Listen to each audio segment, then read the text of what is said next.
Assalamualaikum warahmatullahi wabarakatuh. Kami dari kelompok 7. Ingin memperkenalkan diri. Saya Siti Rohmah. Saya Muhammad Rozin. Saya Nabila Herwanda. Saya Askira Mustafa. Kami akan mempresentasikan hasil diskusi kami tentang novel Bumi. Jadi di sini saya akan menjelaskan unsur intrinsik dari novel yang berjudul Bumi. Di sini temanya adalah petualangan menemukan jati diri.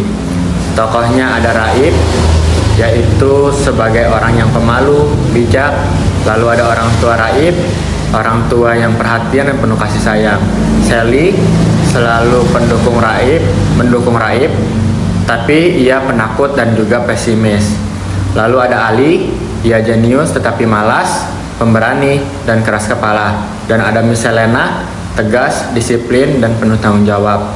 Lalu ada Tamus, ia penuh dendam, tamak akan kekuasaan. Lalu ada Ilo, perhatian dan penuh kasih sayang.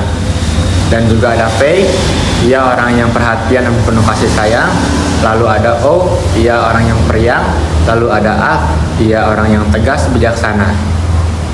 Lalu di sini ada latarnya. Yang pertama adalah latar tempat. Latar tempatnya dunia, bumi, yaitu rumah Raib, di kelas, di aula, sekolah, lorong sekolah, kantin sekolah, toko elektronik, dan juga di dalam angkot. Lalu ada dunia bulan, rumah Ilo, perpustakaan sentral, rumah peristirahatan, hutan, dan stasiun kereta. Lalu di sini ada suasana. Suasananya itu tegang, bahagia, dan menyedihkan. Waktu, lalu yang ketiga ada waktu, malam bulan purnama, pagi hari, siang hari, malam hari, dan pulang sekolah. Lalu alurnya ini adalah alur maju mundur atau campuran. Di sini juga ada sudut pandang. Orang pertama pelaku utama. Lalu ada amanat. Amanatnya di sini ada banyak sisi dalam setiap masalah. Tidak semua yang kita lihat itu adalah sebenarnya terjadi. Dalam situasi bagaimanapun kita tidak boleh meninggalkan teman yang benar-benar teman. Unsur ekstrinsik. Biografi Terelie. Terelie atau Darwis lahir 21 Mei 1979 di Luhut, Sumatera Selatan. Ia adalah penulis terkenal Indonesia dan lulusan Universitas Indonesia. Karyanya yang terkenal meliputi serial Dunia Paralel, serial Anak Nusantara, Hafalan Sholat Delisa, dan Hoga Bunda Disayang Allah. Terelie telah menerima penghargaan seperti IKP Award 2016 dan Islamic Book Award 2017. Nilai politik. Nilai politik dalam kutipan tersebut mencerminkan keadilan, kesetaraan, dan partisipasi aktif dalam keluarga. Kerjasama antara mama dan anaknya menunjukkan tanggung jawab sosial dan kekompakan. Keadilan sosial adalah hak asasi manusia, halaman 156. Penindasan hanya akan memperburuk keadaan, halaman 201. Nilai agama.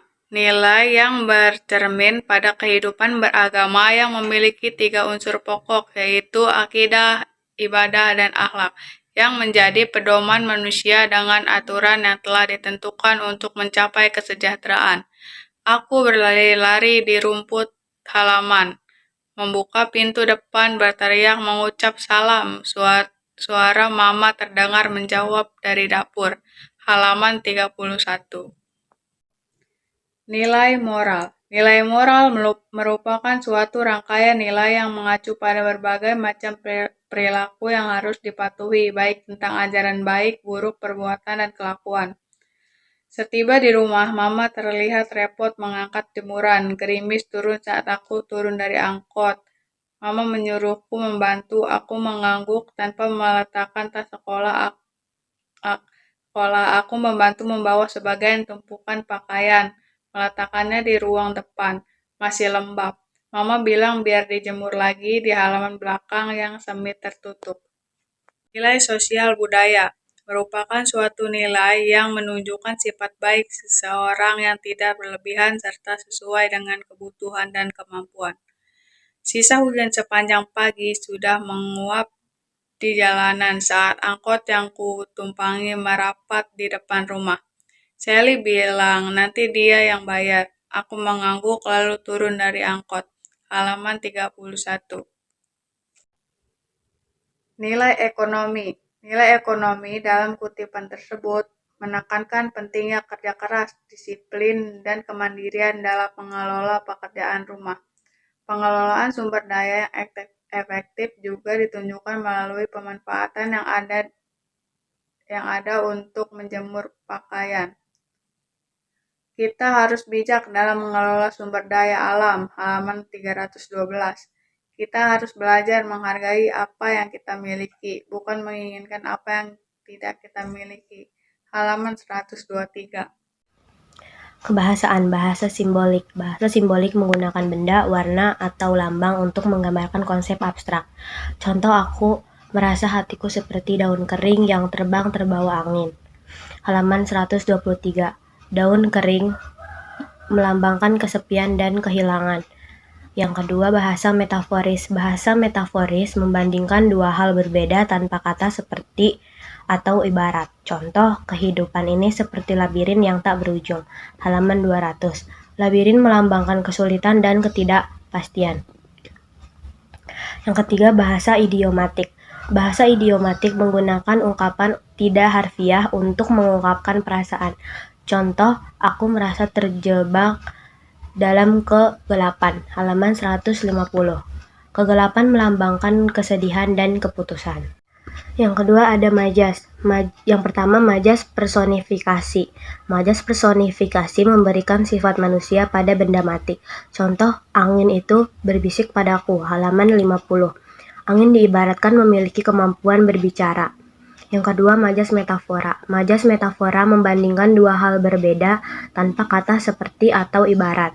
Contoh, kehidupan ini adalah perjalanan panjang. Halaman 100. Perjalanan panjang melambangkan kesulitan dan ketabahan. Yang ketiga, majas simbolis. Majas simbolis menggunakan benda atau lambang untuk menggambarkan konsep abstrak. Contoh, bumi ini adalah ibu yang melahirkan dan membesarkan kita. Halaman 250. Bumi diibaratkan sebagai ibu yang melambangkan kasih sayang. Yang keempat, majas alegori. Majas alegori menggunakan cerita untuk menggambarkan konsep moral atau filosofis. Contoh, kisah burung yang terjebak dalam sangkar. Halaman 300. Burung terjebak melambangkan kebebasan dan perjuangan. Yang kelima, majas hiperbola. Majas hiperbola menggunakan pernyataan berlebihan untuk menggambarkan perasaan. Contoh, aku merasa hatiku pecah 1000 kali. Halaman 220. Pecah 1000 kali melambangkan kesedihan yang sangat mendalam. Citraan. 1. Citraan penglihatan atau visual. Teksnya, langit malam itu gelap pekat, hanya dihiasi bintang-bintang kecil yang seperti berlian bertebaran di angkasa. Penjelasannya, membantu pembaca membayangkan keindahan langit malam dengan detail. 2. Citraan pendengaran atau auditori. Teksnya, suara desiran angin terdengar lembut, seolah membisikkan sesuatu. Penjelasannya, menggambarkan suasana yang tenang dengan suara angin sebagai fokus. 3. Citraan perabaan taktil. Dingin lantai gua menjalari telapak kaki membuatku menggigil. Penjelasannya, membuat pembaca merasakan dinginnya tempat melalui deskripsi fisik. 4. Citraan penciuman atau olfaktori. Teksnya, aroma tanah basah memenuhi udara setelah hujan reda. Penjelasannya, menarik pembaca untuk merasakan suasana melalui indera penciuman. 5. Citraan perasaan afektif. Teksnya, aku merasa seperti berada di jurang tanpa dasar, kehilangan semua harapan. Penjelasannya, menggambarkan emosi karakter secara mendalam.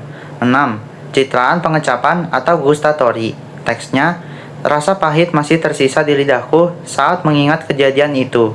Penjelasannya menunjukkan pengalaman rasa untuk menggambarkan trauma atau perasaan karakter. Sekian hasil diskusi kami, kurang lebihnya mohon maaf. Wassalamualaikum warahmatullahi wabarakatuh.